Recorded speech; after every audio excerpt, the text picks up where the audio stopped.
Welcome to my channel. Durante 7 años pagué la mitad de la casa de mi hijo. 7 años completos. $840 cada mes, sin falta, sin retraso, sin pedir nada a cambio.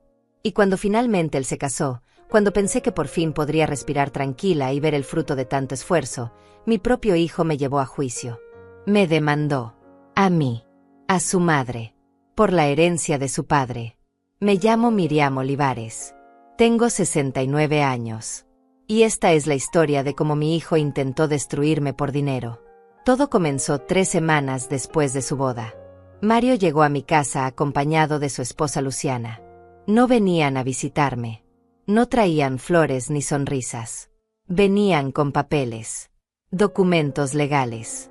Un abogado los esperaba afuera en el auto. Ni siquiera tuvieron la decencia de entrar solos. Mario se sentó frente a mí en la misma mesa donde lo alimenté durante 40 años. Luciana permaneció de pie, con los brazos cruzados, mirándome como si yo fuera una extraña. Y entonces mi hijo abrió la boca y dijo las palabras que jamás olvidaré. Mamá, venimos a hablar sobre la herencia de papá. Luciana y yo hemos consultado con un abogado. Legalmente, tú no tienes derecho a quedarte con todo. Esa casa que papá dejó también me pertenece. Y exigimos nuestra parte. Ahora. Me quedé mirándolo sin poder creer lo que escuchaba. Este era el mismo niño que cargué en brazos. El mismo joven al que sostuve cuando perdió su primer empleo. El mismo hombre al que ayudé a comprar su casa pagando mes tras mes sin que él siquiera me lo pidiera. Yo simplemente lo hice porque era mi hijo. Intenté hablar con calma. Le recordé que su padre había dejado todo en orden. Que el testamento estaba claro. Que la casa donde yo vivía era mía por derecho. Pero Mario negó con la cabeza como si yo fuera una anciana confundida que no entendía cómo funcionaban las leyes. No es tan simple, mamá. Papá murió hace 8 años. Tú has estado viviendo sola en esa casa grande. Es injusto. Nosotros somos jóvenes, tenemos planes, queremos formar una familia. Necesitamos ese dinero más que tú. Luciana asintió a su lado. Entonces ella habló por primera vez. Su voz era fría, calculada, como si hubiera ensayado cada palabra. Miriam, con todo respeto, tú ya viviste tu vida. Ya tuviste tu casa, tu matrimonio, tus años de estabilidad. Ahora es nuestro turno. Mario merece lo que su padre dejó. Y si no quieres entregarlo por las buenas, tendremos que hacerlo por las malas. Sentí que algo se rompía dentro de mí. No era solo dolor. Era incredulidad. Era rabia contenida. Era el peso de años y años de entregarme sin medida, de dar sin esperar, de sostener sin descansar. Y ahora estaban ahí, exigiéndome que les entregara lo último que me quedaba. Le pregunté a Mario si recordaba los $840 mensuales. Si recordaba que durante 7 años yo pagué la mitad de su casa. Que sacrifiqué mis propios ahorros, mis pequeños lujos, mis planes de viajar después de que su padre muriera, todo para que él tuviera un techo digno. Mario me miró con fastidio. Como si yo estuviera sacando a relucir favores del pasado que ya no importaban. Eso fue tu decisión, mamá. Nadie te obligó. Tú quisiste ayudarme. Ahora no puedes usar eso como excusa para quedarte con lo que no te corresponde. Luciana agregó algo peor. Además, Miriam, seamos honestas. Tú ya no necesitas tanto espacio. Ya no trabajas. Vives de la pensión de Jorge. Esa casa es demasiado grande para ti sola. Podrías vender, dividir el dinero con Mario como corresponde, y mudarte a un lugar más pequeño. Todos ganaríamos. Todos ganaríamos. Esas palabras resonaron en mi cabeza como un insulto. Porque lo que realmente querían decir era que ellos ganarían. Yo solo perdería. Otra vez. Como siempre. Intenté mantener la compostura. Les dije que no iba a discutir ese tema sin la presencia de un abogado. Que si querían hablar de herencias, lo haríamos de manera legal y correcta. Pero Mario se levantó de la silla con brusquedad. Su rostro estaba enrojecido. Ya no parecía mi hijo. Parecía un extraño lleno de resentimiento. ¿Sabes cuál es tu problema, mamá? Que siempre has creído que puedes controlar todo. Que tu opinión es la única que importa. Pero ya no eres la jefa de esta familia. Ya no tienes poder sobre mí. Yo tengo derechos.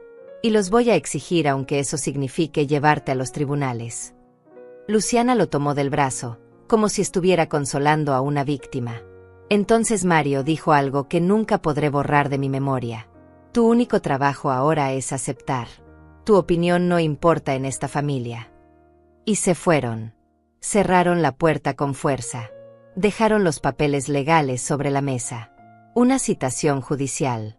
Una demanda formal. Mi propio hijo me había demandado. Me quedé sentada en esa silla durante horas. No lloré.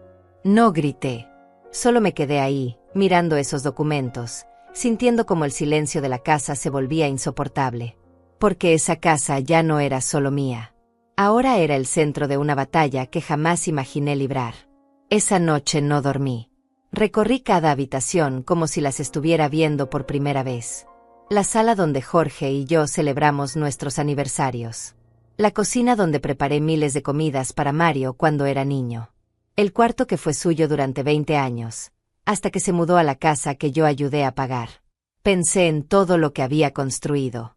No solo con dinero, con tiempo, con paciencia, con amor silencioso. Y ahora todo eso no significaba nada para él. Pero algo dentro de mí comenzó a despertar. No era miedo. No era desesperación. Era claridad. Porque si mi hijo creía que podía destruirme con papeles y amenazas legales, estaba muy equivocado. Yo sabía algo que él no sabía. Algo que guardé durante años sin decirle a nadie. Algo que ahora iba a cambiar todo. Mi nombre es Miriam Olivares y tengo 69 años. Pero no soy una anciana frágil que se quiebra con la primera tormenta. Soy una mujer que ha sobrevivido a pérdidas, traiciones y silencios que hubieran destruido a cualquiera. Y si algo aprendí en estas casi 7 décadas de vida es que la fuerza verdadera no grita. Observa, espera y actúa cuando el momento es exacto. Nací en un pueblo pequeño donde las mujeres aprendíamos desde niñas que nuestro valor estaba en lo que podíamos dar a los demás. Mi madre me enseñó a cocinar, a limpiar, a callar cuando los hombres hablaban. Pero también me enseñó algo que ella nunca dijo con palabras, que si querías sobrevivir, tenías que ser más inteligente que todos los que te rodeaban. Y yo lo fui. Me casé con Jorge Duarte cuando tenía 23 años. Él era un buen hombre, trabajador, responsable. No era cariñoso ni expresivo, pero tampoco era cruel. Construimos una vida juntos ladrillo por ladrillo. Compramos nuestra casa con préstamos que tardamos 15 años en pagar. Criamos a Mario con lo que teníamos, que nunca fue mucho, pero siempre fue suficiente. Jorge trabajaba en una empresa de construcción. Yo trabajaba desde casa cosiendo ropa para las vecinas. No ganaba mucho, pero cada dólar que entraba lo administraba con precisión. Llevaba un cuaderno donde anotaba cada gasto, cada ingreso, cada centavo que se movía en nuestra familia. Jorge se burlaba de mí por eso. Decía que era exagerada. Pero gracias a ese control nunca nos faltó comida en la mesa ni un techo sobre nuestras cabezas. Cuando Mario nació, decidí que mi vida entera giraría alrededor de él. No porque alguien me lo pidiera. Porque así se hacían las cosas. Las madres nos vaciábamos para llenar a nuestros hijos. Y yo lo hice sin quejarme. Sin dudar. Sin medir las consecuencias. Mario creció siendo el centro de todo. Jorge lo adoraba. Yo lo protegía. Si algo salía mal en la escuela, yo iba a hablar con los maestros. Si necesitaba dinero para una excursión, yo dejaba de comprar lo que necesitaba para dárselo. Si tenía un problema, yo lo resolvía antes de que él siquiera tuviera que pensarlo. Jorge murió cuando Mario tenía 31 años. Fue repentino. Un infarto masivo en medio de la noche. No hubo tiempo para despedidas. Solo el silencio brutal de despertar y encontrarlo inmóvil a mi lado. El funeral fue doloroso, pero lo que vino después fue peor. La soledad. El vacío de esa casa que de pronto parecía demasiado grande y demasiado silenciosa. Mario vino algunas veces durante las primeras semanas. Me abrazaba. Me decía que todo iba a estar bien. Pero luego las visitas se espaciaron. Tenía su trabajo. Sus amigos, su vida. Y yo me quedé sola con la casa, con los recuerdos y con una pensión que apenas alcanzaba para cubrir los gastos básicos. Pero nunca me quejé. Nunca le dije a Mario que me sentía abandonada. Porque esa no era mi función. Mi función era estar disponible cuando él me necesitara. Y siempre lo estuve. 2 años después de la muerte de Jorge, Mario llegó a mi casa con una noticia. Había encontrado una casa que quería comprar. Era perfecta para él. 2 habitaciones, un patio pequeño, en un barrio seguro. Pero había un problema. No tenía suficiente dinero para el enganche. Necesitaba ayuda. No me lo pidió directamente. Solo me contó la situación como quien comparte una preocupación. Pero yo sabía lo que eso significaba. Sabía que estaba esperando que yo ofreciera solucionar su problema. Como siempre lo había hecho. Le pregunté cuánto necesitaba. Me dijo que con $5,000 podría cerrar el trato. Yo no tenía $5,000. Tenía ahorros, sí, pero eran para emergencias. Para mi vejez. Para no ser una carga para nadie cuando ya no pudiera valerme por mí misma. Pero cuando vi la esperanza en los ojos de Mario, cuando escuché la emoción en su voz hablando de esa casa, supe que iba a darle ese dinero. Porque eso era lo que las madres hacíamos. Nos sacrificábamos. Siempre. Le di los $5,000. Mario compró la casa. Pero el problema no terminó ahí. Las mensualidades eran altas. $900 cada mes. Mario ganaba bien, pero no lo suficiente para cubrirlo todo con holgura. Así que empezó a llegar a fin de mes con dificultades. Dejó de salir con amigos. Dejó de comprarse ropa nueva. Y yo lo veía luchar. Un día le dije que yo podía ayudarlo con la mitad de la mensualidad. $840 cada mes. No era una cantidad pequeña para mí. Representaba casi la mitad de mi pensión. Pero pensé que sería temporal. Unos meses. Tal vez un año. Solo hasta que él se estabilizara. Mario aceptó con alivio. Me abrazó. Me dijo que era la mejor madre del mundo.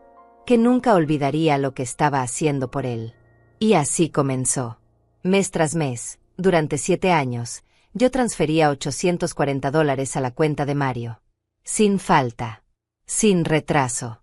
Aunque eso significara que yo comiera menos. Aunque significara que no pudiera arreglar las goteras del techo de mi casa. Aunque significara que nunca pude tomar esas vacaciones que había planeado con Jorge antes de que muriera. Guardé todos los comprobantes. Cada transferencia bancaria. Cada recibo. Los metí en una caja de zapatos que guardé en el fondo de mi armario. No porque desconfiara de Mario, sino porque era mi costumbre. Siempre había sido ordenada con el dinero. Siempre había documentado todo. Durante esos 7 años, Mario nunca mencionó el tema. Nunca me agradeció explícitamente. Simplemente asumió que eso era lo normal. Que yo estaba ahí para sostenerlo. Como siempre lo había estado. Y yo nunca le cobré. Nunca le recordé cuánto estaba dando. Porque las madres no llevan cuentas. O eso creía yo entonces. Cuando finalmente Mario terminó de pagar la casa, no hubo celebración. No hubo reconocimiento. Solo un mensaje de texto diciéndome que ya no necesitaría más transferencias. Un simple gracias mamá, ya está todo pagado. Pensé que finalmente podría usar mi dinero para mí. Que podría arreglar mi casa. Comprarme ropa nueva. Tal vez hacer ese viaje que siempre quise hacer. Pero entonces Mario conoció a Luciana. Y todo cambió. Luciana era diferente a las otras novias que Mario había tenido. Era ambiciosa. Calculadora. Siempre preguntaba sobre dinero, propiedades, herencias. La primera vez que vino a mi casa, no preguntó por mí. Preguntó por la casa. ¿Cuánto valía? ¿Cuándo la habíamos comprado? Si estaba completamente pagada. Me incomodó. Pero Mario parecía fascinado con ella. Decía que Luciana era inteligente. Que sabía lo que quería. Que no era como esas mujeres conformistas que solo esperaban que los hombres resolvieran todo. Se casaron 6 meses después de conocerse. Yo pagué parte de la boda. $3,000. Porque Mario me dijo que Luciana soñaba con una ceremonia linda y él no quería decepcionarla. Y 3 semanas después de esa boda, Llegaron a mi casa con papeles legales y un abogado esperando afuera. Ahora estaba sentada en mi sala, mirando esa citación judicial, entendiendo finalmente quién era mi hijo. Y quién había sido yo todo este tiempo. No era su madre. Era su recurso. Desde que Mario era niño, mi papel en la familia siempre estuvo claro. Yo era la que resolvía, la que cedía, la que nunca decía que no. Esa etiqueta no me la puse yo misma. Me la colgaron los demás y yo la cargué sin protestar durante décadas enteras. Recuerdo perfectamente cuando Mario tenía 8 años y quería una bicicleta nueva. Jorge había dicho que no teníamos dinero para eso. Pero Mario lloró durante días. No comía bien. No jugaba. Solo miraba por la ventana con esa tristeza que partía el corazón de cualquier madre. Yo tenía ahorrados $200 de mi trabajo de costura. Era dinero que había guardado durante meses para comprarme un abrigo nuevo. El mío estaba gastado, remendado en los codos, con el forro deshilachado. Pero cuando vi a Mario así, no lo pensé 2 veces. Compré la bicicleta. Jorge se molestó. Dijo que estaba malcriando al niño, que le estaba enseñando que con berrinches conseguía todo. Pero yo le dije que era solo una bicicleta, que Mario era feliz, que eso era lo único que importaba. Y Mario fue feliz. Durante 2 semanas. Luego la bicicleta quedó olvidada en el garaje y él ya quería otra cosa. Esa fue la primera vez. Pero no la última. Cada vez que Mario quería algo, yo encontraba la manera de dárselo. Aunque eso significara sacrificar lo mío. Aunque significara mentirle a Jorge sobre de dónde salía el dinero. Aunque significara quedarme sin lo que yo necesitaba. Cuando Mario cumplió 15 años, quiso hacer una fiesta grande. Invitar a todos sus compañeros de la escuela. Contratar música. Comprar comida para 50 personas. Jorge dijo que era un gasto innecesario. Que con una reunión familiar pequeña era suficiente. Pero Mario insistió. Dijo que todos sus amigos hacían fiestas grandes. Que él no quería ser menos. Que si no le hacíamos esa fiesta, iba a ser la burla de su salón. Yo usé mis ahorros otra vez. $800. Dinero que había guardado durante un año entero. Dinero que pensaba usar para arreglar el techo que goteaba cada vez que llovía. Pero la fiesta de Mario era más importante. Jorge no dijo nada esa vez. Solo me miró con decepción. Como si supiera que yo estaba creando un monstruo, pero no tenía fuerzas para detenerme. La fiesta fue un éxito. Mario estuvo feliz. Sus amigos lo felicitaron. Durante 2 días habló emocionado de lo bien que había salido todo. Luego nunca más mencionó el tema. Como si ese esfuerzo, ese sacrificio, hubiera sido lo más natural del mundo. Y así seguimos durante años. Yo dando. Mario recibiendo. Yo cediendo. Mario asumiendo que eso era mi obligación. Cuando Mario terminó la preparatoria, quiso estudiar una carrera universitaria que era cara. Muy cara. Jorge y yo no teníamos dinero para eso. Apenas podíamos cubrir nuestros gastos básicos. Pero Mario no quería ir a una universidad pública. Decía que la privada tenía mejor prestigio. Mejores oportunidades. Hablé con Jorge. Le dije que teníamos que encontrar la manera. Que no podíamos negarle a nuestro hijo la oportunidad de tener un futuro mejor. Jorge suspiró. Dijo que buscaríamos un préstamo. Y lo hicimos. Pedimos un préstamo de $15,000. Hipotecamos parte de la casa. Durante 5 años pagamos cuotas altísimas que nos dejaban sin margen para nada más. Pero Mario pudo estudiar en esa universidad privada. Se graduó 4 años después. Consiguió un trabajo bien pagado. Ganaba más que Jorge y yo juntos. Pero nunca ofreció ayudarnos con el préstamo que habíamos sacado por él. Nunca preguntó si estábamos bien económicamente. Simplemente asumió que nosotros nos las arreglaríamos. Como siempre lo habíamos hecho. Jorge murió antes de que termináramos de pagar ese préstamo. Yo seguí pagándolo sola durante 2 años más. Con mi pensión. Con el dinero de la costura. Con lo que podía. Y en todo ese tiempo, Mario nunca preguntó. Nunca ofreció ayuda. Porque en su mente, mi función era sostenerlo a él. No al revés. Esa dinámica se volvió tan natural que ni siquiera la cuestionábamos. Yo era la madre. Mi trabajo era dar. Su trabajo era recibir. Así habían sido las cosas desde que él nació. Así seguirían siendo para siempre. Cuando Mario compró su casa y yo empecé a pagarle la mitad de la mensualidad, él no lo vio como un favor extraordinario. Lo vio como algo que yo simplemente hacía. Porque eso era lo que las madres hacían. Especialmente yo. Hubo momentos en los que intenté cambiar esa dinámica. Momentos en los que pensé en decirle que no. Que ya era suficiente. Que él tenía que aprender a valerse por sí mismo. Recuerdo una vez que Mario me pidió $2,000 prestados para irse de vacaciones con sus amigos. Yo acababa de pagar una operación dental que me había costado $1,500. No tenía ahorros. Apenas tenía para cubrir mis gastos del mes. Le dije que no podía. Que no tenía ese dinero. Mario se molestó. Me dijo que siempre había una excusa. Que cuando él realmente necesitaba algo, yo nunca estaba dispuesta a ayudarlo. Sentí una culpa horrible. Como si realmente le estuviera fallando. Como si mi obligación fuera tener dinero disponible siempre que él lo necesitara. Terminé pidiendo prestado a una vecina. Le di los $2,000 a Mario. Él se fue de vacaciones. Regresó bronceado, relajado, lleno de fotos. Nunca me devolvió ese dinero. Y yo nunca se lo cobré. Porque ese era mi papel. Dar sin esperar nada a cambio. Sostener sin descansar. Ceder sin protestar. Jorge me lo dijo una vez, poco antes de morir. Estábamos sentados en la sala, en silencio, como solíamos estar. Y de pronto él habló. Miriam, vas a terminar sin nada por culpa de ese muchacho. Y ni siquiera te lo va a agradecer. Yo me molesté. Le dije que no hablara así de nuestro hijo. Que Mario era un buen hombre. Que solo necesitaba apoyo mientras se establecía. Jorge no dijo nada más. Solo me miró con esa tristeza cansada que yo no quise entender entonces. Ahora, sentada en mi sala con esos papeles legales sobre la mesa, entendía perfectamente lo que Jorge había querido decir. Había terminado sin nada. Y no solo sin dinero. Sin dignidad. Sin respeto. Sin valor.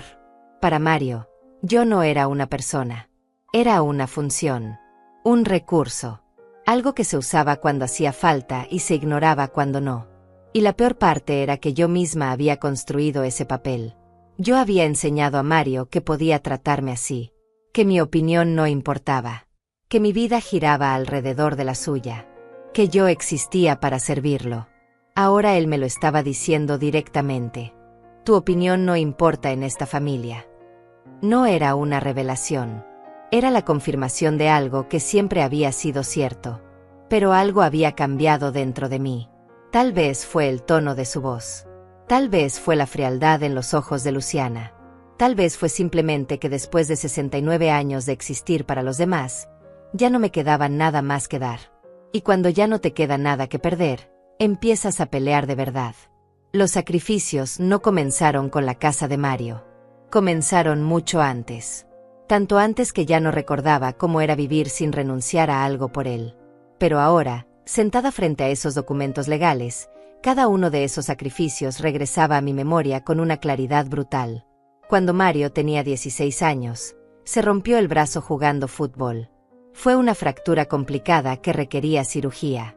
El seguro médico que teníamos cubría solo una parte. Necesitábamos $4,000 para el resto. Jorge y yo no teníamos esa cantidad. Yo tenía un anillo que mi madre me había dejado cuando murió. Era de oro con una pequeña esmeralda. No era gran cosa, pero tenía un valor sentimental inmenso. Era lo único que conservaba de ella. Lo único que me conectaba con mi infancia, con mis raíces, con la mujer que me crió. Lo vendí por $3,200. No era suficiente, así que también vendí un reloj de Jorge que él había heredado de su padre. Conseguimos el dinero. Mario tuvo su cirugía. Recuperó el movimiento completo del brazo. Nunca le conté que había vendido el anillo de mi madre. No quería que se sintiera culpable. No quería que cargara con esa responsabilidad. Yo simplemente lo hice. Como hacía todo. En silencio. Sin esperar reconocimiento. 2 años después, cuando Mario se graduó de la preparatoria, todos sus compañeros recibieron regalos costosos de sus padres. Computadoras nuevas. Teléfonos de última generación. Viajes. Mario llegó a casa triste porque nosotros no teníamos dinero para darle nada así. Yo llevaba años ahorrando para hacerme un tratamiento dental. Necesitaba implantes.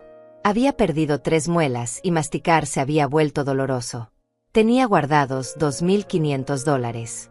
Era todo lo que había podido juntar durante 5 años. Usé ese dinero para comprarle a Mario una computadora nueva. Su cara de felicidad cuando la vio me hizo olvidar el dolor en mi boca. Me hizo sentir que había valido la pena. Que una madre verdadera hacía eso. Sacrificaba su comodidad por la felicidad de sus hijos. Seguí masticando con dificultad durante 8 años más.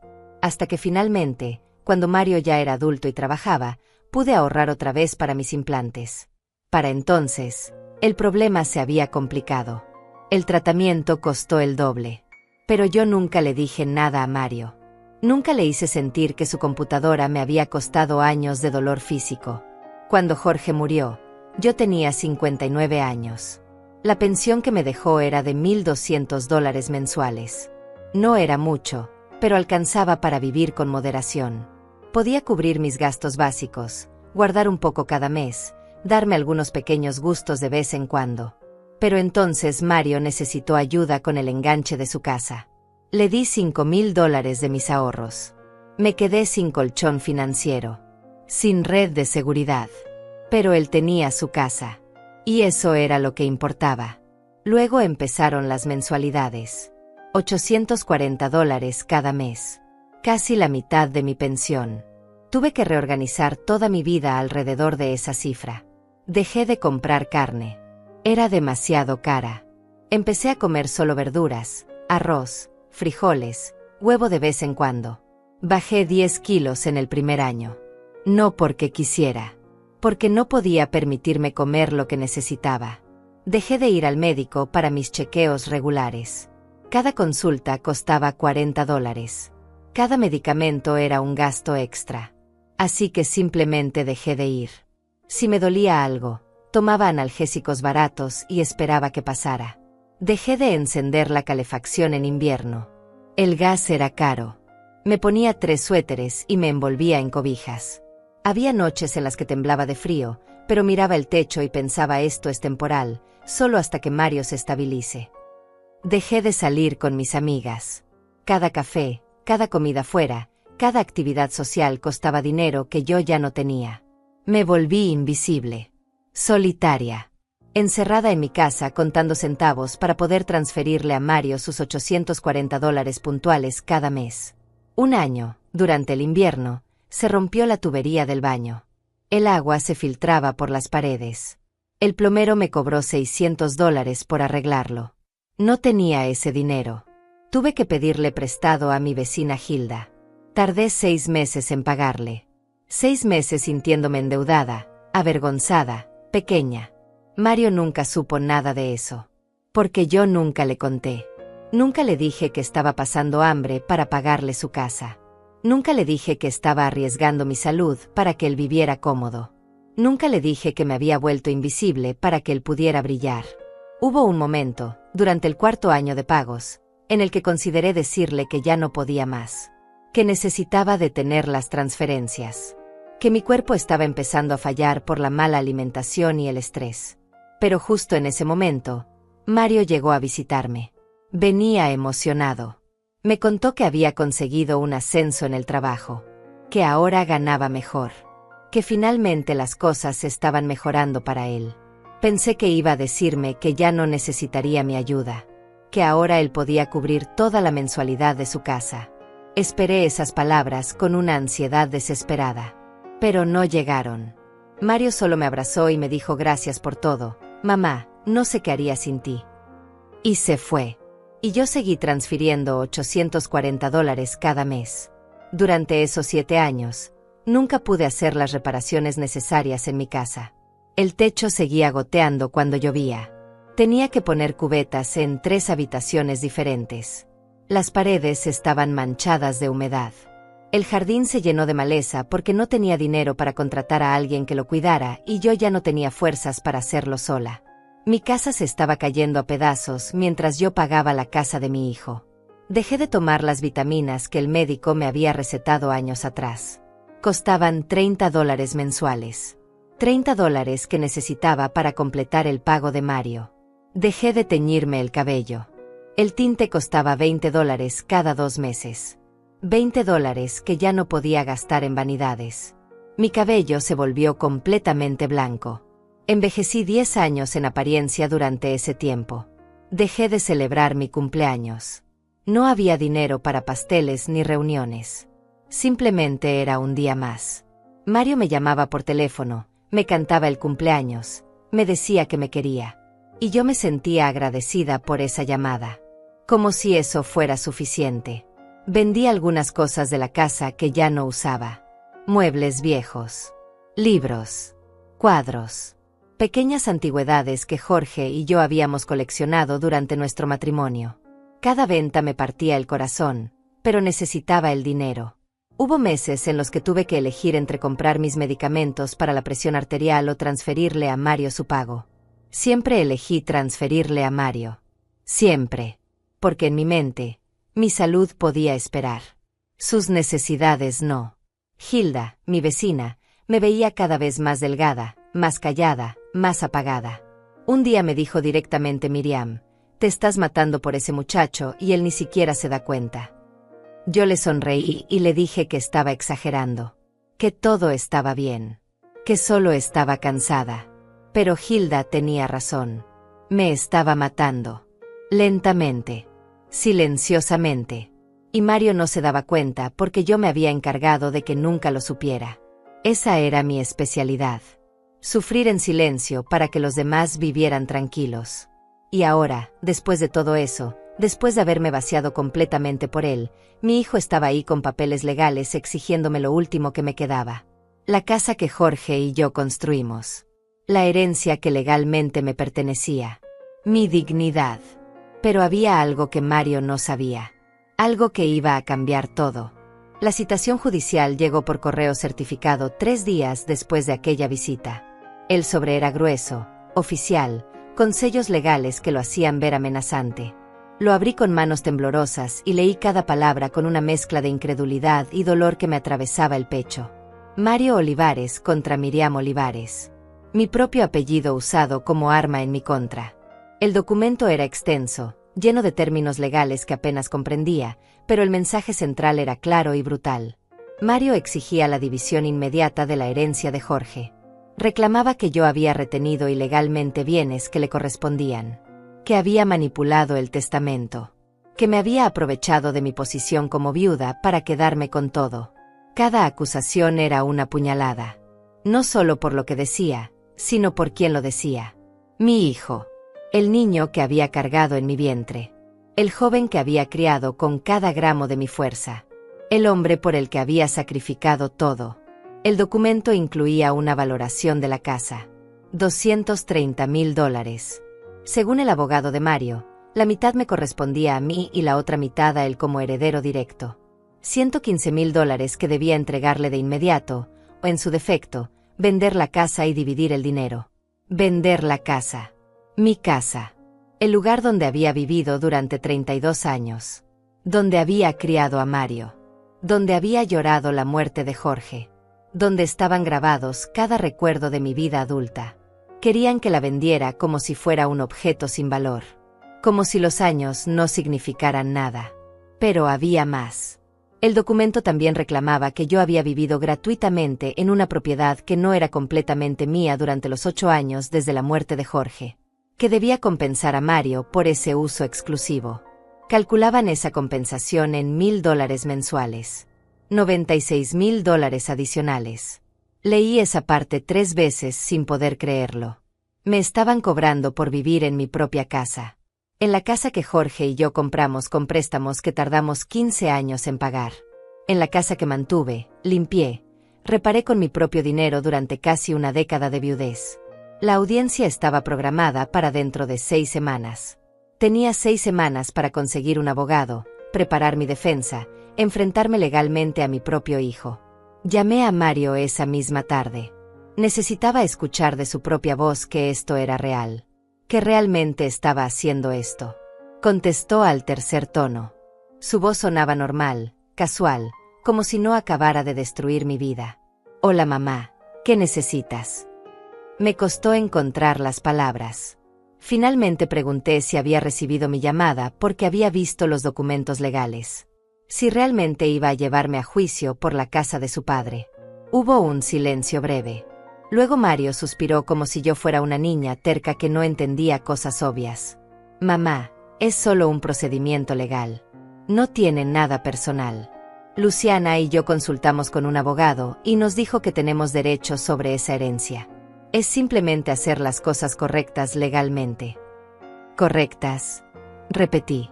¿Llevar a tu madre a juicio te parece correcto? Es la única manera de resolver esto si tú no quieres cooperar. Te pedimos que habláramos civilizadamente y te negaste. Ahora tenemos que hacerlo por la vía legal. Tú nos obligaste a esto. Yo los había obligado. Según Mario, el problema no era que él me estuviera demandando. El problema era que yo no había aceptado entregarle todo sin resistencia. Le recordé los 7 años. Los $840 mensuales. Los $70.840 que había pagado por su casa. Le pregunté si eso no contaba para nada. Mamá, ya hablamos de eso. Eso fue tu decisión. Yo nunca te pedí que pagaras mi casa. Tú quisiste hacerlo. No puedes ahora usarlo como excusa para quedarte con lo que legalmente me pertenece. Luciana tomó el teléfono.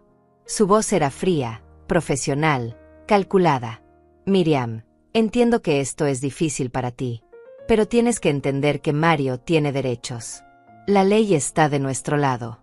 Puedes hacer esto fácil o difícil, pero el resultado será el mismo. Mi consejo es que consigas un buen abogado y lleguemos a un acuerdo razonable antes de la audiencia. ¿Un acuerdo razonable? Pregunté. ¿Cómo entregarles la mitad de mi casa? ¿Cómo reconocer que esa casa no es solo tuya? Jorge también era padre de Mario. Mario tiene derecho a esa herencia. Y sí, si eso significa vender la casa y dividir el dinero, entonces eso es lo que debe pasar. Colgué el teléfono.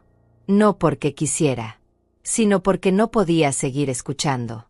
No podía seguir oyendo a mi hijo y a su esposa hablar de mi vida como si fuera un negocio. Como si yo fuera un obstáculo en su camino hacia el dinero. Los días siguientes fueron los más oscuros de mi vida. Peores incluso que cuando murió Jorge. Porque cuando Jorge murió, sentí dolor pero también amor. Recordaba los buenos momentos. Sabía que él me había amado a su manera. Sabía que nuestra vida juntos había significado algo. Pero esto era diferente. Esto era rechazo puro. Era la confirmación de que todos esos años de sacrificio no habían significado nada para Mario. Que yo no significaba nada para él. Que solo había sido un recurso conveniente que ahora estorbaba.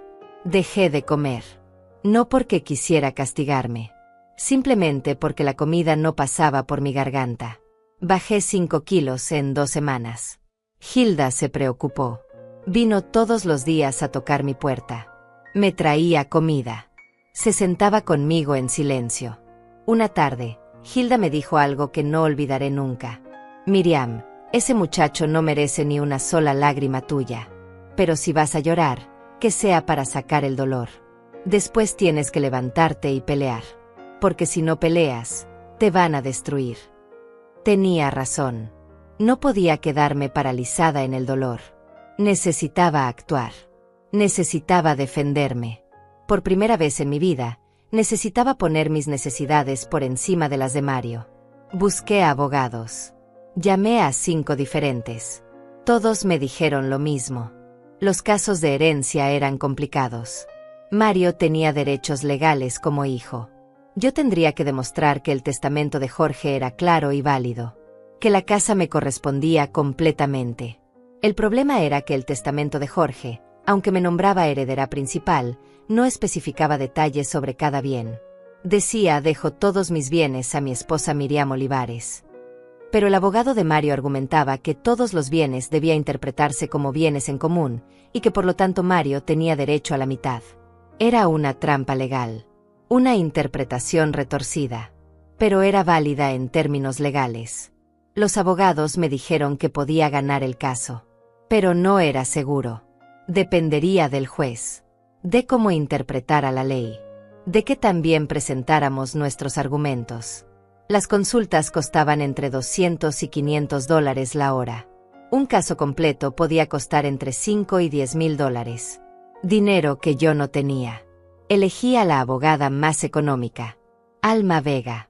Una mujer de unos 50 años con mirada seria y modales directos. Me cobró $3,000 por adelantado para tomar el caso. Tuve que pedir un préstamo pequeño para pagarle. Alma leyó todos los documentos.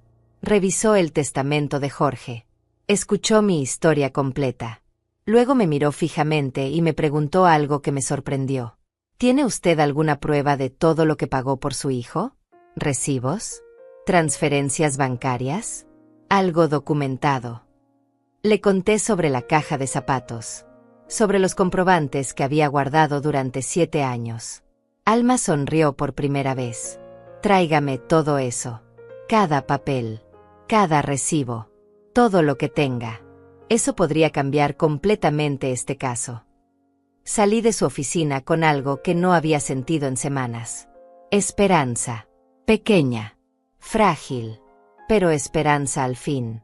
Esa noche saqué la caja del fondo de mi armario. La abrí sobre mi cama. Y conté cada comprobante. 84 transferencias bancarias. Una por cada mes durante 7 años. $840 exactos cada una. $70,840 documentados. Prueba irrefutable de mi sacrificio. Y entonces entendí algo.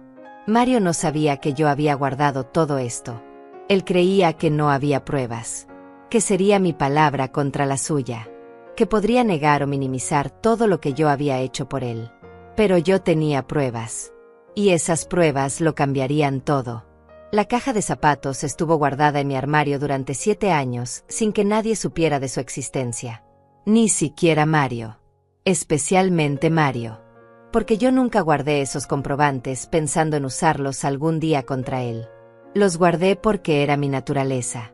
Porque siempre fui meticulosa con el dinero. Porque llevar registro de cada gasto era algo que mi madre me enseñó cuando era niña. El dinero no miente, me decía ella mientras anotaba cada centavo en su cuaderno gastado. La memoria falla, las personas olvidan, pero los números siempre dicen la verdad. Yo había heredado ese hábito. Durante toda mi vida adulta llevé registro de cada ingreso y cada gasto. Tenía cuadernos llenos de anotaciones, cajas llenas de recibos, archivos llenos de documentos. Jorge se burlaba de mí por eso. Decía que era obsesiva. Pero gracias a esa obsesión, ahora tenía en mis manos algo que podría salvarme. Pasé toda la noche organizando los documentos. Los separé por año. Los ordené cronológicamente. Cada comprobante de transferencia bancaria estaba ahí. 84 en total. Cada uno marcaba claramente la fecha, la cantidad exacta de $840, y el destinatario, Mario Olivares. Pero había más. Mucho más de lo que yo misma recordaba. Encontré el recibo de los $5,000 que le di para el enganche de la casa. Una transferencia bancaria grande con una nota que decía préstamo para casa de Mario. Préstamo. Yo misma lo había llamado préstamo en ese momento. Aunque nunca esperé que me lo devolviera, el documento decía préstamo. Encontré el recibo de los $3,000 que pagué por su boda. Una transferencia con la nota contribución boda Mario y Luciana. Encontré recibos de regalos más pequeños que había olvidado. $1,000 cuando Mario perdió su trabajo hace 4 años. $700 cuando necesitó reparar su auto. $500 para comprar muebles nuevos. $200 aquí. 300 allá. Cuando terminé de contabilizar todo, el total era devastador. $89,540. Casi $90,000 que yo le había dado a Mario a lo largo de los años. Todo documentado. Todo comprobado. Todo real. Me senté en mi cama mirando esa montaña de papeles y sentí algo extraño. No era satisfacción. No era venganza. Era tristeza. Porque esos papeles representaban años de mi vida. Años de sacrificio. Años de privarme de cosas básicas para que mi hijo viviera mejor. Y él ni siquiera lo recordaba. O peor aún, lo recordaba pero no le importaba. A la mañana siguiente llevé todo a la oficina de Alma Vega. Ella revisó cada documento con cuidado. Tomaba notas. Hacía cálculos. Su expresión era cada vez más seria. Cuando terminó, me miró por encima de sus lentes. Miriam, esto es oro puro. Su hijo no tiene idea de lo que está a punto de enfrentar. ¿Esto realmente ayuda en el caso?, pregunté. Ayuda es poco. Esto cambia completamente la narrativa. Su hijo la está acusando de retener su herencia. Pero usted tiene pruebas documentadas de que le ha dado casi $90,000 a lo largo de los años. Eso demuestra dos cosas importantes. Primero, que usted no es una madre egoísta que se aferra a su dinero. Segundo, y esto es lo crucial, que su hijo ya recibió mucho más de lo que legalmente le correspondería de cualquier herencia. Alma siguió explicando. Según la ley, los padres podían hacer donaciones en vida a sus hijos. Pero esas donaciones podían considerarse como adelantos de herencia. Si yo podía demostrar que le había dado cantidades significativas a Mario, un juez podría determinar que él ya había recibido su parte. Además, continuó Alma, está el tema de la reciprocidad. Usted pagó la mitad de su casa durante 7 años. Eso no fue un regalo. Fue una inversión. Y si él quiere reclamar derechos sobre la casa de su padre, usted puede reclamar derechos sobre la casa de él. Esa idea nunca se me había ocurrido. Yo no quería la casa de Mario. No quería su dinero. Solo quería que me dejara en paz. Pero Alma tenía razón. Si íbamos a pelear legalmente, teníamos que usar todas las herramientas disponibles. Durante las siguientes semanas, Alma preparó el caso meticulosamente. Entrevistó a Hilda, mi vecina, quien confirmó que había visto mi deterioro físico durante los años en que pagaba la casa de Mario. Hilda declaró que me había visto cada vez más delgada, más callada, más aislada. Alma también consiguió mis registros médicos. Mostraban que durante esos 7 años dejé de asistir a consultas regulares.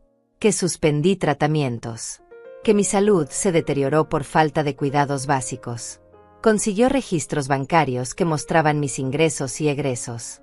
Como mi pensión de $1,200 apenas alcanzaba después de transferirle a Mario sus $840 mensuales. Como tuve que reducir gastos en alimentación, medicinas, servicios básicos. Cada documento era una pieza del rompecabezas.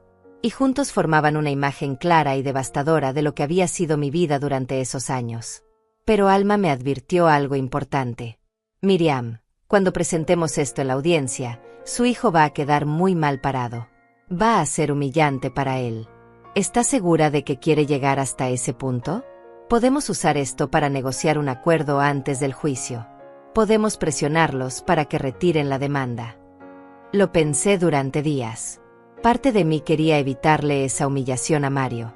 Parte de mí todavía era la madre que protegía a su hijo del dolor. Pero otra parte, la parte que había despertado después de tantos años dormida, sabía que esto tenía que llegar hasta el final. Quiero ir a juicio, le dije a Alma. Quiero que se sepa la verdad. 2 semanas antes de la audiencia, el abogado de Mario contactó a Alma. Querían negociar. Estaban dispuestos a reducir sus demandas. En lugar de $115,000, aceptarían $50,000. Un pago único y cerrarían el caso. Alma me llamó para contarme.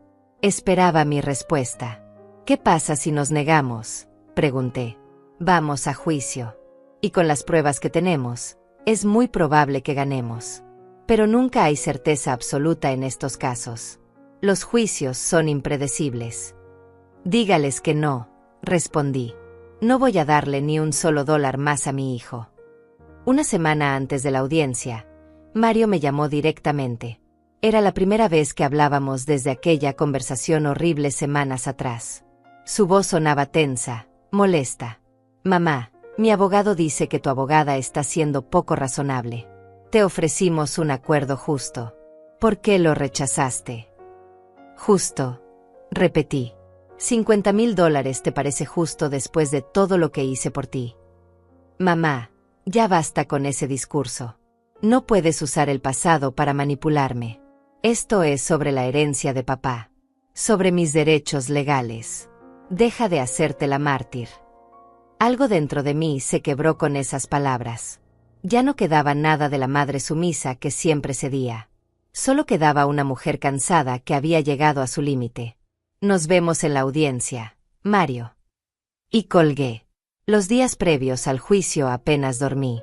Repasaba mentalmente cada argumento, cada prueba, cada documento. Alma me había preparado bien. Sabía exactamente qué esperar. Sabía que el abogado de Mario intentaría desacreditar mis pruebas, que intentaría pintarme como una madre manipuladora que llevaba cuentas de cada favor. Pero yo estaba lista. Por primera vez en mi vida, estaba lista para pelear por mí misma. La noche antes de la audiencia, saqué la ropa que usaría. Un vestido sencillo color gris. Zapatos cómodos.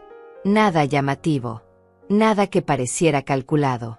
Solo una mujer de 69 años presentándose ante un juez para defender lo que era suyo.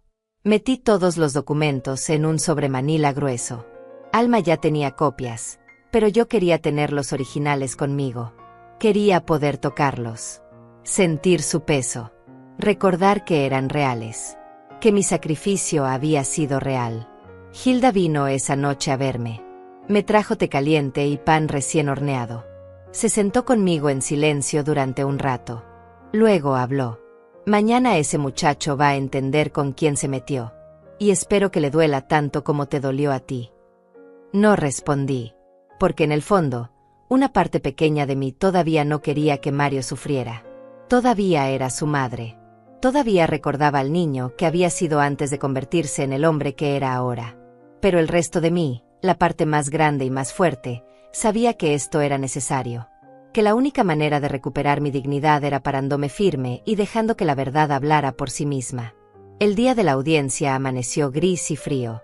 Me levanté a las 5 de la mañana, aunque la cita era a las 10. No había podido dormir.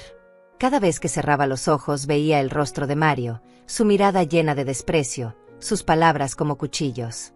Tu opinión no importa en esta familia. Me vestí despacio. Me peiné el cabello blanco que ya no podía teñir. Me miré en el espejo y vi a una mujer de 69 años que había vivido demasiado y había dado demasiado. Pero también vi algo nuevo en mis ojos. Determinación. Fuerza. Dignidad recuperada. Alma pasó por mí a las 9. Llevaba un portafolio negro repleto de documentos. Durante el camino al juzgado me explicó nuevamente cómo sería el proceso. El juez escucharía primero los argumentos del abogado de Mario. Luego los nuestros. Después revisaría las pruebas y haría preguntas si lo consideraba necesario. Mantenga la calma sin importar lo que digan, me advirtió Alma. No reaccione. No llore. No grite. Deje que las pruebas hablen por usted. Llegamos al juzgado 20 minutos antes.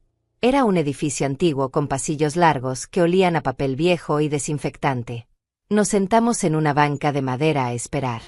Mis manos temblaban. Las mantuve entrelazadas sobre mi regazo para que nadie lo notara.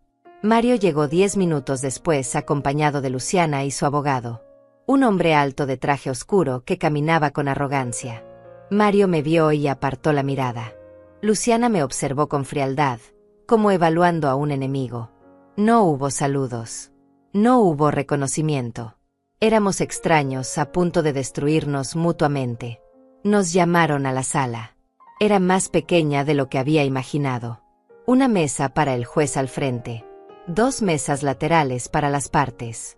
Sillas de madera dura. Paredes color crema sin decoración. Todo era austero, impersonal, frío. El juez entró y todos nos pusimos de pie. Era un hombre de unos 60 años, cabello gris, lentes gruesos, expresión seria.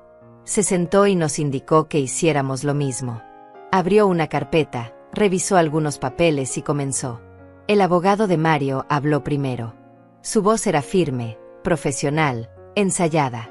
Explicó que Jorge Duarte había fallecido hace 8 años dejando bienes que incluían una casa valorada en $230,000, que su cliente, Mario Olivares, era hijo único y heredero directo, que el testamento de Jorge era ambiguo respecto a la distribución específica de los bienes, que Miriam Olivares había retenido indebidamente la totalidad de la herencia sin reconocer los derechos de su hijo. Cada palabra era técnica, fría, desprovista de emoción, como si estuviéramos hablando de objetos y no de una familia destruida, como si yo fuera simplemente un obstáculo legal y no la madre que había dedicado su vida entera a ese hombre sentado al otro lado de la sala. El abogado presentó documentos: la valoración de la casa, copias del testamento, cálculos de lo que correspondía a Mario según su interpretación de la ley. Incluso presentó facturas de gastos que Mario había tenido recientemente y que según él justificaban su necesidad urgente del dinero. Cuando terminó, el juez se volvió hacia Alma. Ella se puso de pie con calma. Abrió su portafolio y sacó una carpeta gruesa. Su señoría, este caso no es lo que aparenta ser. No es una disputa simple sobre una herencia. Es la culminación de años de abuso financiero y emocional por parte del demandante hacia su propia madre. Mario se movió incómodo en su silla. Luciana le susurró algo al oído. El juez levantó una ceja con interés. Alma continuó. Explicó cómo yo había sostenido económicamente a Mario durante años. Cómo le había dado el enganche de su casa. Cómo había pagado $840 mensuales durante 7 años completos. Cómo me había privado de alimentación adecuada, atención médica y necesidades básicas para poder cumplir con esos pagos. Mientras Alma hablaba, yo mantenía la mirada fija en la mesa frente a mí. No quería ver la cara de Mario. No quería ver su reacción. Solo quería que terminara. Entonces Alma dijo las palabras que cambiaron todo. Su señoría, tengo aquí 84 comprobantes de transferencias bancarias. Cada una por $840. Cada una enviada puntualmente, mes tras mes, durante 7 años. El total asciende a $70,840. Además tengo documentación de otras donaciones que suman casi $19,000 adicionales. En total, la señora Olivares entregó a su hijo $89,540 documentados. El silencio en la sala fue absoluto. Mario se había puesto pálido. Luciana miraba a Alma con incredulidad. El abogado de Mario hojeaba nerviosamente sus propios papeles como buscando algo que refutar. El juez extendió la mano. Alma se acercó y le entregó el sobremanila que yo había preparado. El mismo sobre que había estado guardado en mi armario durante años esperando este momento sin que yo lo supiera. El juez abrió el sobre y comenzó a revisar los documentos. Uno por uno. Lentamente. Su expresión era inescrutable, pero sus ojos se movían rápido por cada papel. Pasaron 5 minutos. 10. Nadie habló. Solo se escuchaba el sonido de las hojas al ser volteadas. Finalmente el juez levantó la vista y miró directamente a Mario. Señor Olivares, ¿es usted consciente de que su madre le entregó casi $90,000 a lo largo de los años? Mario tragó saliva. Su abogado le tocó el brazo, pero Mario lo ignoró. Ella quiso ayudarme. Nunca se lo pedí directamente. Pero aceptó el dinero, dijo el juez. No era una pregunta. Sí, acepté su ayuda. Y ahora la está demandando por la herencia de su padre.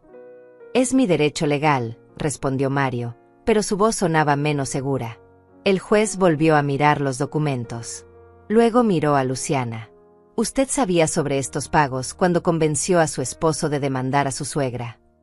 Luciana se puso roja. El abogado intervino rápidamente diciendo que esa pregunta era inapropiada. Pero el daño estaba hecho. El juez había visto la verdad. Entonces el juez hizo algo inesperado. Empezó a reírse. No era una risa fuerte ni burlona. Era una risa suave, incrédula, como cuando ves algo tan absurdo que no puedes evitarlo. Señor Olivares, dijo el juez todavía con una sonrisa en los labios, usted viene aquí a reclamarle a su madre una herencia de aproximadamente $115,000. Pero resulta que su madre ya le dio casi $90,000 de su propio bolsillo. Dinero que ella necesitaba para vivir. Dinero que sacrificó dejando de comer bien, dejando de ir al médico, dejando de tener una vida digna. Y ahora usted quiere más. Mario no respondió. Solo miraba la mesa frente a él. Déjeme preguntarle algo, continuó el juez.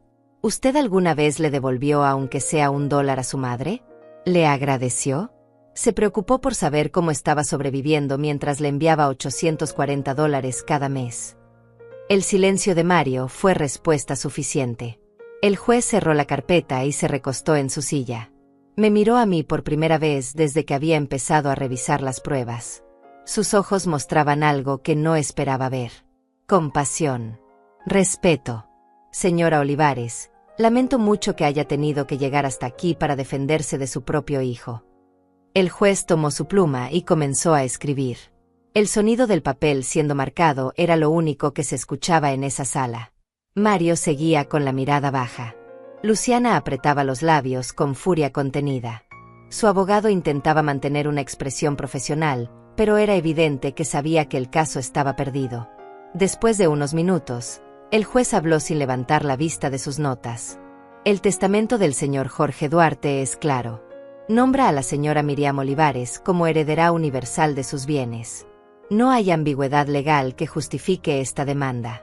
La casa en cuestión pertenece legalmente y en su totalidad a la señora Olivares. Hizo una pausa. Siguió escribiendo. Luego continuó. Respecto a las donaciones documentadas, la ley permite que un padre pueda exigir la devolución de dinero prestado a un hijo si existe documentación que lo respalde.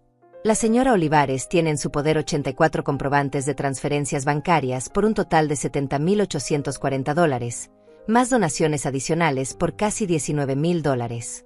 Estas sumas podrían ser reclamadas legalmente como deudas. Mario levantó la cabeza bruscamente. Su rostro mostraba pánico.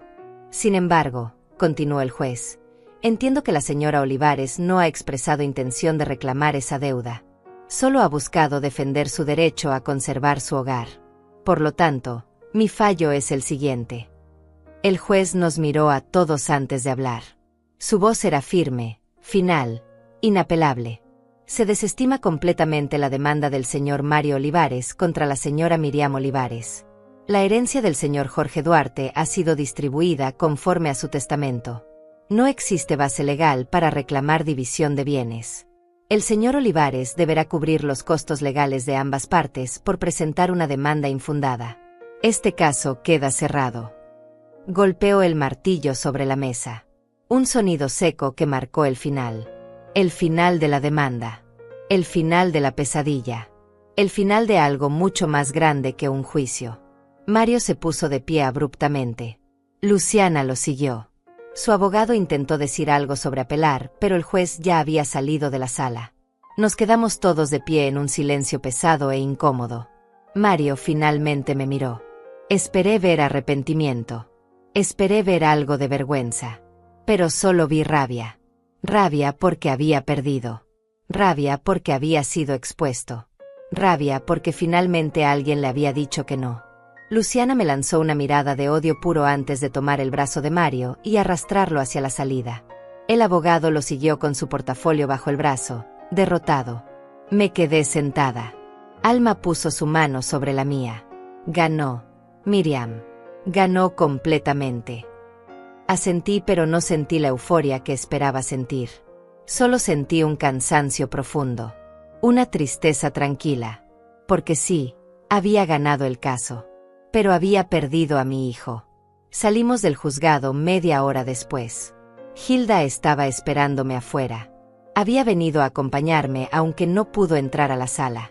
Cuando me vio, corrió hacia mí y me abrazó fuerte. ¿Cómo te fue? Gané, dije simplemente. Hilda gritó de alegría. Alma sonrió. Pero yo solo quería ir a casa. Quería encerrarme en mi habitación. Quería procesar lo que acababa de pasar. Durante las siguientes semanas, Mario no intentó contactarme. No hubo llamada. No hubo mensaje. Nada. Era como si yo hubiera dejado de existir para él. Y tal vez era mejor así. Los primeros días fueron extraños. Caminaba por mi casa sabiendo que era completamente mía. Que nadie podía quitármela. Que había defendido lo que me pertenecía. Pero esa casa se sentía más vacía que nunca. Poco a poco comencé a reorganizar mi vida. Con el dinero que ya no tenía que enviarle a Mario, pude finalmente hacer las reparaciones necesarias. Contraté a alguien para arreglar el techo que goteaba. Pinté las paredes manchadas por la humedad. Corté el pasto del jardín. Empecé a comer mejor. Compré carne otra vez. Frutas frescas. Verduras de calidad. Mi cuerpo comenzó a recuperarse lentamente del daño que años de mala alimentación le habían causado. Volví al médico. Me hice todos los chequeos que había postergado. Comencé un tratamiento para la presión arterial que había estado descuidando. Compré mis medicamentos sin tener que elegir entre salud y dinero. Un día, 2 meses después del juicio, me miré en el espejo y vi a una mujer diferente. Seguía teniendo 69 años. Seguía teniendo el cabello blanco. Pero había algo nuevo en mi rostro. Paz. Tranquilidad. Dignidad. Hilda venía a visitarme seguido. Tomábamos café en mi jardín recién arreglado. Hablábamos de cosas simples. Del clima. De las novelas que veíamos en televisión. De los vecinos. Nunca mencionábamos a Mario a menos que yo quisiera hablar de él. Y casi nunca quería. Una tarde, Hilda me preguntó si extrañaba a Mario. Lo pensé antes de responder. La respuesta honesta era complicada. Extraño al niño que fue. Extraño al hijo que creí tener. Pero al hombre que es ahora, al hombre que me llevó a juicio y me trató como un estorbo, a ese no lo extraño. A ese ni siquiera lo conozco. Hilda asintió con comprensión. 3 meses después del juicio recibí una carta. Era de Mario. Mi corazón se aceleró cuando vi su letra en el sobre. Parte de mí quería romperla sin abrirla. Pero la abrí. La carta era breve. Decía que Luciana y él se estaban divorciando. Que ella había resultado ser diferente de lo que él pensaba. Que se sentía confundido y perdido. No mencionaba el juicio. No ofrecía disculpas. Solo decía que necesitaba tiempo para pensar. Guardé la carta en un cajón. No respondí. Porque no tenía nada que decir. Si Mario quería arreglar las cosas entre nosotros, tendría que hacer mucho más que enviar una carta vaga y autocompasiva. Pasaron 6 meses. Luego 1 año. Mario nunca volvió a contactarme. Y yo tampoco lo busqué. Aprendí a vivir sola de verdad. No con la soledad dolorosa de antes, cuando me sentía abandonada y usada, sino con una soledad elegida. Una soledad digna. Una soledad que era mía y que nadie podía quitarme. Empecé a hacer cosas que nunca había podido hacer. Tomé clases de pintura en el centro comunitario. No era buena, pero me gustaba. Me inscribí en un club de lectura con otras mujeres de mi edad. Hicimos un viaje juntas a la costa. Fue la primera vez en 10 años que salí de la ciudad. Usé parte de mis ahorros para comprarme ropa nueva. No mucha. Solo algunas piezas que me hacían sentir bien. Un vestido color vino. Una chaqueta suave. Zapatos cómodos pero bonitos. Me teñí el cabello. No de negro como antes, sino de un tono castaño claro con reflejos grises que se veían naturales. Hilda dijo que me veía 10 años más joven. Un día, mientras pintaba en el parque, un señor de mi edad se acercó a ver mi trabajo. Conversamos. Se llamaba Alonso. Era viudo también. Tenía una sonrisa amable. No pasó nada romántico. Solo platicamos como 2 personas que entienden lo que es vivir mucho y perder mucho. Me di cuenta de que estaba reconstruyendo mi vida.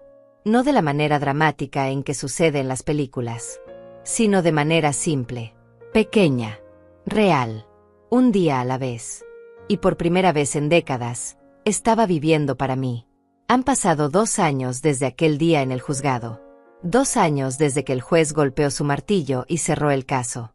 2 años desde que Mario salió de esa sala sin mirarme. Y en estos 2 años he aprendido más sobre mí misma de lo que aprendí en los 67 anteriores. Aprendí que el amor de madre no tiene que ser sacrificio constante. Que ayudar a un hijo no significa destruirte a ti misma. Que dar hasta quedarte vacía no te hace mejor madre. Solo te hace una mujer agotada que perdió su identidad en el camino. Aprendí que poner límites no es egoísmo. Es dignidad. Es respeto propio. Es reconocer que tu vida también tiene valor, que tus necesidades también importan, que tú también mereces cuidado, atención y amor. Aprendí que las personas te tratan como tú les enseñas a tratarte. Durante décadas le enseñé a Mario que podía usarme sin consecuencias, que podía tomar y tomar sin dar nada a cambio, que mi función era estar disponible siempre para resolver sus problemas. Y él aprendió la lección perfectamente. Pero yo también aprendí algo más importante. Aprendí que nunca es tarde para cambiar, que a los 69 años todavía puedes reconstruir tu vida, que todavía puedes decir basta, que todavía puedes elegir la paz sobre la costumbre. Mi casa ya no gotea cuando llueve. Las paredes están pintadas de un color crema cálido que hace que todo se sienta más acogedor. El jardín está lleno de flores que planté yo misma. Rosas, jazmines, margaritas. Cada mañana salgo a regarlas y siento una satisfacción simple al ver cómo crecen. Como 3 veces al día. Comida real. Nutritiva. Ya no tengo que contar cada centavo para saber si puedo permitirme comprar fruta fresca. Ya no tengo que elegir entre carne y medicinas. Mi cuerpo se ha recuperado. Subí de peso de manera saludable. Mi piel ya no tiene ese tono grisáceo de la desnutrición. Mis ojos brillan otra vez. Voy al médico regularmente. Todos mis chequeos están al día. Mi presión arterial está controlada. Mis huesos están más fuertes gracias a los suplementos que ahora puedo comprar. Por primera vez en años, mi doctor me dijo que estaba en buena salud para mi edad.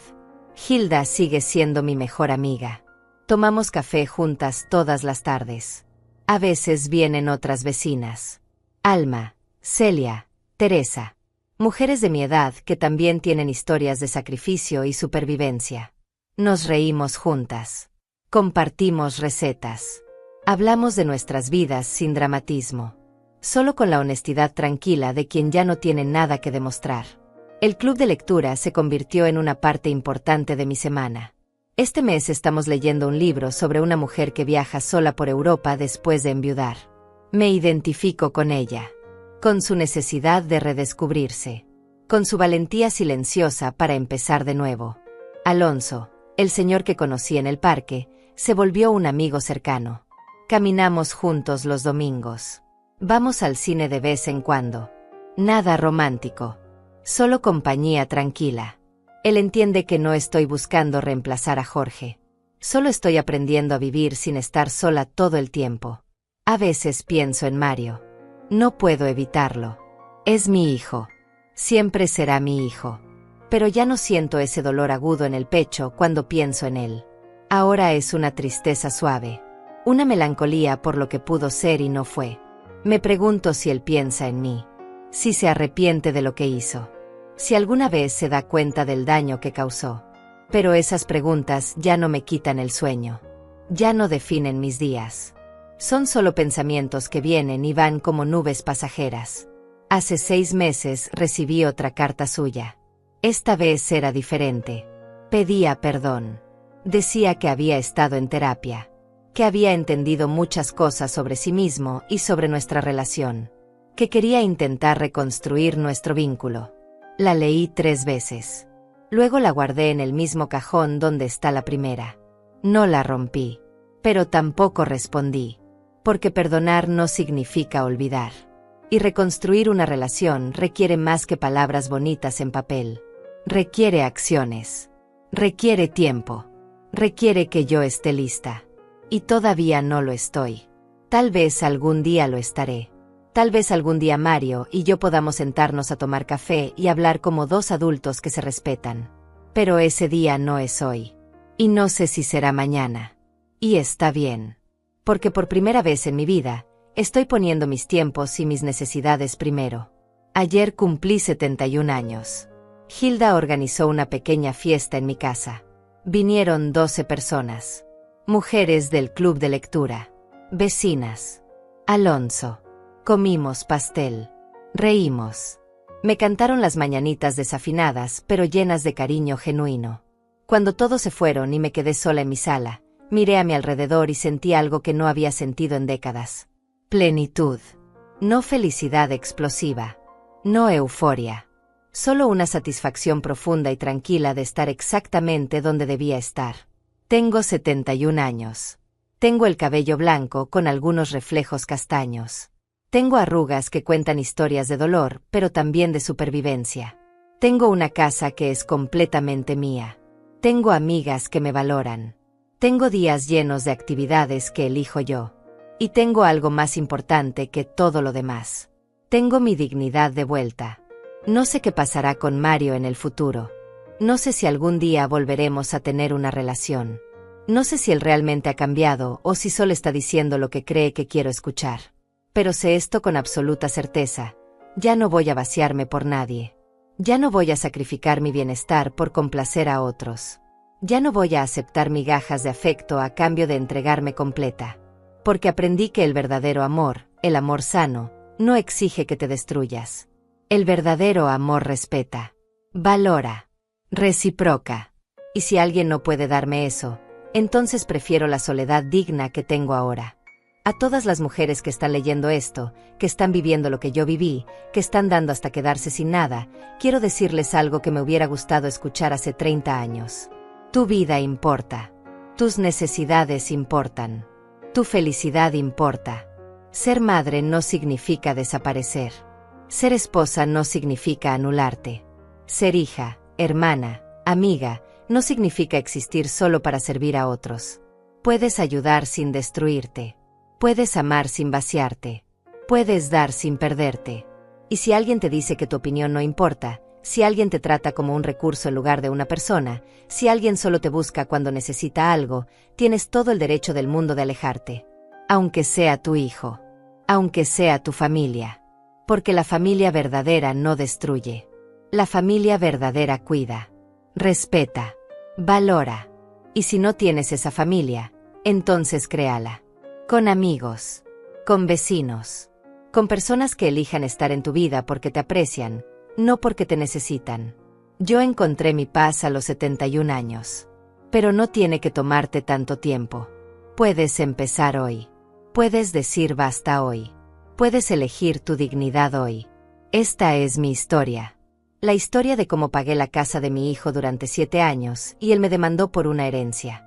La historia de cómo me defendí. De cómo gané. De cómo finalmente aprendí a vivir para mí. Y si mi historia puede ayudar aunque sea a una mujer a poner límites, a defenderse, a valorarse, entonces cada lágrima, cada sacrificio, cada momento de dolor, habrá valido la pena. Porque al final, la mejor herencia que podemos dejar no es dinero ni propiedades. Es la lección de que nunca es tarde para recuperar tu dignidad. Y yo recuperé la mía.